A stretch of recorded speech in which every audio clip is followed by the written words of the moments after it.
আমি learning view ভিডি YouTube থেকে তোমাদের শুভেচ্ছা ও স্বাগতম জানাচ্ছি। আজকে আমরা ক্লাস 6-এর বাংলা দ্বিতীয় দৃশ্য থেকে পড়া শুরু করব। ইতিমধ্যে আমরা এর আগের বিষয়গুলো সম্পূর্ণ করেছি। যারা এখনও আমাদের লার্নিং ভিউ ভিডি ইউটিউব চ্যানেল সাবস্ক্রাইব করনি, দয়া করে সাবস্ক্রাইব করে রাখবা এবং আমাদের ফেসবুক গ্রুপে যুক্ত হয়ে নাও। সেখানে তোমাদের মতো অনেক স্টুডেন্ট রয়েছে, তোমরা তাদের সাথে একসাথে পড়ালেখা করতে পারবে। আর অ্যাড্রেসটা হচ্ছে ডেসক্রিপশন বক্সে দেওয়া রয়েছে। তো চলো শুরু করা যাক দ্বিতীয় দৃশ্য। ইতিমধ্যে আমরা এর আগেরটা পড়েছি, তোমরা যারা দেখোনি তারা দয়া করে দেখে নিবা। তো আমরা চলো পড়া শুরু করি। তবে আমাদের এখানে প্রমিত ভাষার দিকে খেয়াল রাখতে হবে, তাই না? আমরা যখন পড়বো তখন আমরা প্রমিত ভাষার দিকে খেয়াল রাখবো। দেখো, বনের ধারে অন্ধকার রাত, চাঁদের ম্লান আলো, মানে খুবই অল্প সামান্য আলো, হ্যাঁ। ছোট একটি কুঁড়ে ঘরের সামনে হাসু মিয়া ও রহমত গালে হাত দিয়ে ভাবছে। রহমত: কি তাজ্জব কথা, কি অবাক করা কথা, তাই না? 5 গ্রামে একজনও সুখী মানুষ পেলাম না। যাকেই ধরি সেই বলে, না ভাই আমি সুখী নই। হাসু: আর তো সময় নেই ভাই, এখন 12টা বাজে। সুখী মানুষ নেই, সুখী মানুষের জামাও নেই। মোরল তো তাহলে এবার মরবে। রহমত: আহারে, আমরা এখন কি করব? কোথায় একটা মানুষ পাবো যে কিনা সুখী আর কি, হ্যাঁ। হাসু: পাওয়া যাবে না, সুখী মানুষ পাওয়া যাবে না। সুখ বড় কঠিন জিনিস। এ দুনিয়াতে ধনী বলছে আরও ধন দাও, আরও টাকা দাও। ভিখারি বলছে আরও ভিক্ষা দাও। পেটুক বলছে আরও খাবার দাও। শুধু দাও আর দাও, সবাই অসুখী, কারো সুখ নেই। রহমত: আমরাও বলছি মোরলের জন্য জামা দাও, আমাদের বকশিস দাও, আমরাও অসুখী, হ্যাঁ।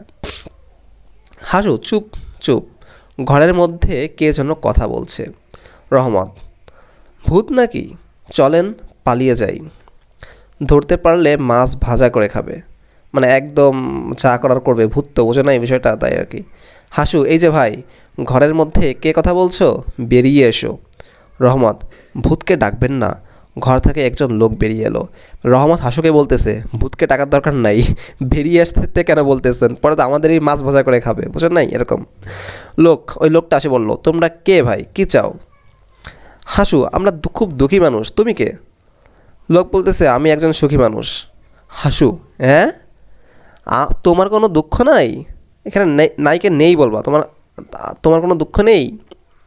লোক: না, সারাদিন বনে বনে কাঠ কাটি, সেই কাঠ বাজারে বেচি হবে না, হবে বিক্রি করি। হ্যাঁ, এটা কিন্তু প্রমিত ভাষায় বলতে হবে। যা পাই তাই দিয়ে চাল কিনি, ডাল কিনি কি আমরা ক্রয় করি বলতে পারি। হ্যাঁ, মনের সুখে খেয়ে দে গান গাইতে গাইতে শুয়ে পড়ি। এখানে সাধু ভাষা হয়ে গেছে, গান গাইতে গাইতে গান, হ্যাঁ সমস্যা নেই, থাকুক। এক ঘুমেই রাত কাবার, মানে এক ঘুমেই রাত পার করি, এরকম আর কি, হ্যাঁ। হাসু: বনের মধ্যে একলা ঘরে তোমার ভয় করে না যদি চোর আসে? লোক বলতেছে, চোর আমার কি চুরি করবে? হাসু: তোমার সোনাদানা জামা জুতা। লোকটি প্রাণ খোলা হাসি হাসছে। রহমত: হা হা করে পাগলের মতো হাসছো কেন ভাই? লোক: তোমাদের কথা শুনে হাসছি। চোরকে তখন বলবো, নিয়ে যাও, আমার যা কিছু আছে নিয়ে যাও। হাসু: তুমি তাহলে সত্যিই সুখী মানুষ? লোক: দুনিয়াতে আমার মতো সুখী কে? আমি সুখের রাজা, আমি মস্ত বড় বাদশা। রহমত বলতেছে, ও বাদশা ভাই, তোমার গায়ের জামা কোথায়? ঘরের মধ্যে রেখেছো? তোমাকে 100 টাকা দেবো হবে না, হবে দিব। জামাটা না, জামাটি নিয়ে এসো। লোক: জামা? রহমত: জামা মানে জামা, এই যে আমাদের এই জামার মতো জিনিস। তোমাকে 500 টাকা দেবো, এখন আরও টাকাটা বাড়িয়ে দিবে। হ্যাঁ, দেবো হবে না, হবে দিব। জামাটা নিয়ে এসো, মোরলের খুব কষ্ট হচ্ছে। লোক: আমার তো কোনো জামা নেই ভাই। হাসু: মিছে কথা বলো না, বলো হবে না, হবে বলো না, বলো, হ্যাঁ। লোক: মিছে বলবো কেন, আমার ঘরে কিছু নেই, সেই জন্যই তো আমি সুখী মানুষ। মানে হচ্ছে, বুঝতে পারছো বিষয়টা কি বলছে, যে যার অনেক টাকা আছে, অনেক ধন সম্পদ আছে, তার কিন্তু চিন্তাও বেশি। তার মানে এটা না তোমাদের ধন সম্পদ লাগবে না, তা না, লাগবে। বাট কথা হচ্ছে, তোমার যখন পরিমিত হয়ে যাবে, সাপোজ আমার 2টা জামা লাগে, আমার 2টা জামা আছে, আমি কেন আরেকটা শুধু কিনবো, নষ্ট করব? এই 2টা জামা শেষ হোক, দেন হচ্ছে আমি নতুন একটা জামা ক্রয় করার বা পারচেস করার ট্রাই করবো, তাই না? সেম অ্যাজ এখানেও তাই। কিন্তু আমাদের স্বভাবটা হচ্ছে কি, মানুষের, তারা হচ্ছে যা আছে তার থেকেও বেশি নেবে। ইভেন তুমি দেখো, প্রতি ঈদে আমাদের জামা আছে, তারপরেও আমরা কী করব, আমাদের লাগবেই। তো এত দিয়ে তুমি করবোটা কি? অথচ অনেকে আছে যারা না পাচ্ছেই না, অনেকে আছে, তাই না? তো এদিকে খেয়াল রাখতে হবে। তো এখানে বিষয় হচ্ছে কি, মানে টাকা আর্ন করা, শুধু আর্ন করতেই থাকবা এরকম, এর মধ্যে কোনো সুখ নাই, আরও দুঃখ। একটা পরিমিত অবস্থায় যাওয়ার পর সমস্যা নেই, ঠিক আছে? অলওয়েজ জীবনটাকে নর্মালি ভাবতে হবে, সিম্পল ওয়েতে ভাবতে হবে, সাদাসিধে অনাড়ম্বর জীবনযাপন করতে হবে। মানে হচ্ছে কি, খুব কঠিন না, খুব জাঁকজমকপূর্ণ হতে হবে এরকম না, হুম, নর্মাল ওয়েতে চলা উচিত। এবং সুখে দুঃখে সবার বিপদে আপদে এগিয়ে চলা উচিত। শব্দার্থগুলো আমরা এর আগের দিনই পড়েছি, তাহলে আমরা আজকে তারও একবার রিভিউ করব শব্দার্থগুলো। অত্যাচারী, যে অত্যাচার করে। অমর, যার মৃত্যু নেই। আত্মীয়, পরিবারের ঘনিষ্ঠজন। কবিরাজ, যিনি চিকিৎসা করেন। কুঁড়ে ঘর, খড় দিয়ে ছাওয়া ছোট ঘর।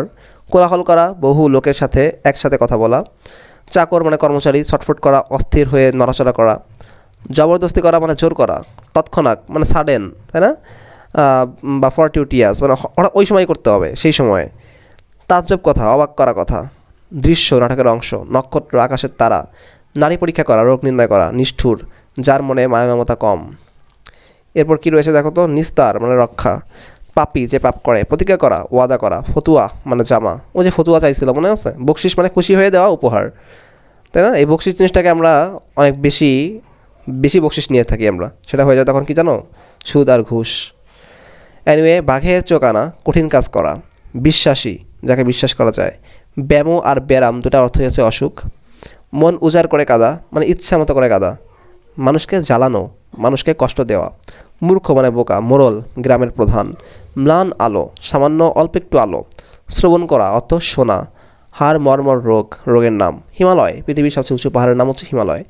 ওকে, শব্দ উচ্চারণ একটু আমরা আসবো এখন। দেখো, নাকি যাবো না আজকে? না, পড়ি, এটা শেষ করি আমরা এটা। হ্যাঁ চলো। প্রমিত ভাষায় শব্দের উচ্চারণ ঠিকমতো করতে হয়। সুখী মানুষ নাটক থেকে কিছু শব্দ বাম কলামে দেওয়া হলো। শব্দগুলোর উচ্চারণ কেমন হবে তা ডানের কলামে লিখে দেওয়া হয়েছে। তোমার উচ্চারণ ঠিক হচ্ছে কি না তা মিলিয়ে নাও। ওকে, যেমন দেখো, অত্যাচারী শব্দের উচ্চারণটা মূলত হবে কি জানো, অত্যাচারী মানে ভাঙালে, এটা যদি ভাঙাই তাহলে এইটাকে এরকম লেখা যাবে, অত্যাচারীকে ভাঙালে অত্যাচারী এরকম হবে ভাঙাইলে। এটা হচ্ছে প্রমিত উচ্চারণ। অন্ধকার হবে অন্ধকার, অন্ধকার উচ্চারণটা মূলত এভাবে হবে। আমরা যখন এখানে পড়বো তখন আমরা এই উচ্চারণগুলো ঠিক রেখে পড়বো, এইভাবে পড়ার ট্রাই করব। অসুখ, ও সুখ এরকম হবে। অসুখী, অসুখী। আত্মীয়, আত্মীয় মানে ভাঙালে সম্প্রসারিত রূপ। এক্সটেন্ড রূপ, এক্সটেন্ড মানে কি আরও বাড়াইছি। এটা তো আমরা একসাথে লিখছি, যেমন একলা হবে কি একলা, উচ্চারণটা এইভাবে হবে। ওকে, একশো হবে কি একশো।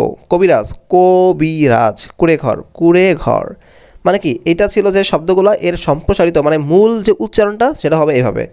আমরা যদি ভেঙে ভেঙে এরকম পড়ি তাহলে খুব সহজে আমরা উচ্চারণটা বুঝতে পারবো। যেমন দেখো, বকশিস হবে কি বকশিস। পাগল, পা গোল। দুনিয়া, দুনিয়া ঠিক আছে এটা। বাজার, বাজার ঠিক আছে। বিশ্বাসী, বিশ্বাসী। ভিক্ষা, ভিক্ষা। ভিখারি, ভিখারি। মস্ত, মস্ত। মানুষ, মানুষ। মিথ্যা, মিথ্যা। মোড়ল, মোড়ল। সত্যি, সত্যি। তো এই বিষয়গুলো একটু খেয়াল রাখতে হবে, ঠিক আছে? এটা হচ্ছে তোমার কি বলতো, যে আমরা যে উচ্চারণ মানে সে শব্দগুলো আমরা দেখি, শব্দগুলোর মূল উচ্চারণ কিন্তু এভাবে এভাবে হবে। যেমন দেখো, অত্যাচারী হবে কি অত্যাচারী। এগুলো একটু খেয়াল রাখবে, এগুলো পড়বা তোমরা। ওকে, এবার দেখো কি বলছে, উপস্থিত বক্তৃতায় প্রমিত ভাষার চর্চা। উপস্থিত বক্তৃতা তো বোঝো, তাই না? যে আমরা যখন সাপোজ একটা ইভেন্ট কম্পিটিশন, আমি প্রচুর এটাতে অংশগ্রহণ করতাম, আমার অনেকগুলো পুরস্কার আছে, প্রায় 50+ শুধু বই পুরস্কার আছে। এনিওয়ে, উপস্থিত বক্তৃতা হচ্ছে আমরা একটা কম্পিটিশনে অংশগ্রহণ করলাম বা পার্টিসিপেট করব, তখন হচ্ছে ওই অথরিটি হচ্ছে কিছু কাগজে কিছু টপিকস লিখে রাখে। অনেকগুলো কাগজ থাকে ওইখানে, ছোটো ছোটো চিরকুট থাকে, তো ওইখানে তোমার একটা তুলতে হয়। হ্যাঁ, তুলে তোমার ওইখানে যে টপিকস দেওয়া থাকবে, সাপোজ তুমি তুলছো একটা কাগজ, সেই কাগজে লেখা আছে যে আমার বাংলাদেশ, তো তোমার ওই আমার বাংলাদেশ নিয়ে তোমার এখন বলতে হবে। তুমি জানো, আগে থেকে জানো না তোমার কী বিষয় বলতে হবে, ঠিক আছে? এটাকে বলা এক্সটেম্পোর, মানে কি তুমি প্রিপারেশন না নিয়ে যখন কোনো কথা বলো সেটা হচ্ছে কি, বা বক্তব্য দাও, সেটা এক্সটেম্পোর। এনিওয়ে, তো এটা হচ্ছে যে তখন তুমি ওই সম্পর্কে বলবা, তুমি আগে থেকে জানো না তোমার টপিক্সটা কী, যদি তুমি আগে থেকে জানতা তখন তাকে বলা হতো নির্ধারিত বক্তৃতা। আর তুমি যেহেতু উপস্থিত হয়ে হঠাৎ করে জানতেছো তোমাকে কি বলতে হবে, তখন সেটা হচ্ছে উপস্থিত বক্তৃতা। ক্লিয়ার? তো তখন এই যে ওটা নিয়ে তোমার বলতে হবে।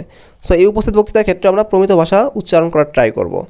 তাহলে সেটা এখন নিয়মটা এরকমই যে প্রমিত উচ্চারণ করতে হয়, তাহলে নাম্বারটাও বৃদ্ধি পায়, তাই না? তোমার ফার্স্ট হওয়ার বা সেকেন্ড বা থার্ড হওয়ার পসিবিলিটি বা প্রবাবিলিটিটাও বৃদ্ধি পাবে।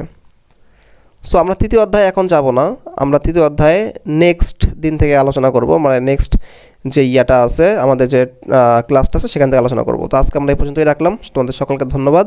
তোমরা নিজেরা চ্যানেলটি সাবস্ক্রাইব করবা, অন্যদের সাবস্ক্রাইব করতে অনুরোধ করো। সবাই একসাথে যুক্ত হও আমার সাথে, একসাথে পড়ালেখা করে আসো। আসসালামু আলাইকুম।